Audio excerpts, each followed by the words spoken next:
Today's hot temperatures, Sharon. Well, good morning, Paulo, and I hope you're all doing well on this Thursday. I feel like a broken record here because our weather pattern hasn't changed much, and we just keep talking about this dry weather, and I can't seem to find any rain in our forecast, unfortunately.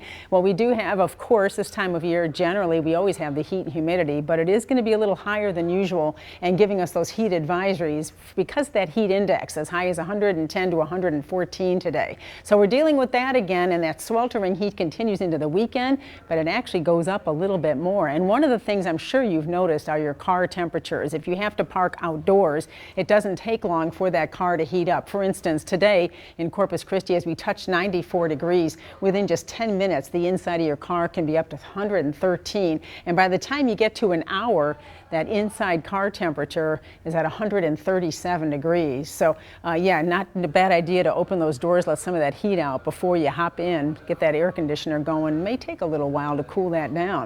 Outside right now across the state, well, it's dry and temperatures are warm. It's muggy out there, and we've got a hot day ahead of us as we're starting off this morning close to 80. In fact, even in the low 80s closer to the coastline right now. And of course, those are going to climb when that sun comes up at 6:41. We'll see a mostly sunny sky by the afternoon and those temperatures at 93 by 2 o'clock. This is Corpus Christi, but as you look at around the region, you can see the highs as you go farther inland are even hotter. Robstown at 97 and Alice hitting 98 and George West 100 today. Beaches are going to be warm. We're looking at temperatures in the beaches in the upper 80s, about 89 at Port Aransas today, with that heat and humidity making it feel like 103 in Port Aransas this afternoon. And as you go inland, that just increases. We're talking 110. Some spots could be as high as 114 in our inland areas. However, as you get a little farther toward Duval County, the dew points are a little lower, so it won't be quite as extreme. But this is the area here from Alice up to Beeville where we're going to see those highest heat indices. The wind picks up again today. We've got a windy afternoon on tap along the coastline.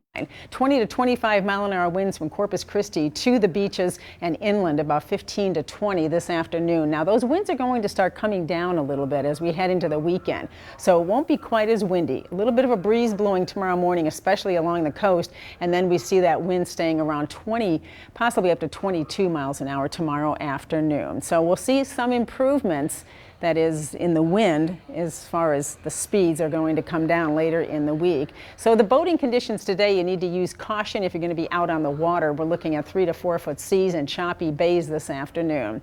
That disturbance that we've been tracking the past couple of days is now off the coast of North Carolina. It could become Tropical Storm Faye within the next 12 hours or so, bringing some heavier rain, possibly right along the coastline in Washington, D.C., looking like to be in the bullseye of possibly 2 to 4 inches. But what are we seeing? Nothing. In fact, we have no rain in our forecast. That high pressure ridge aloft continues to be dominant, and that gives us a lot of heat, especially as we head into the weekend, with nights staying in the mid to upper 70s, those heat indices continuing up to 115. Oof, it's going to be a hot one, folks.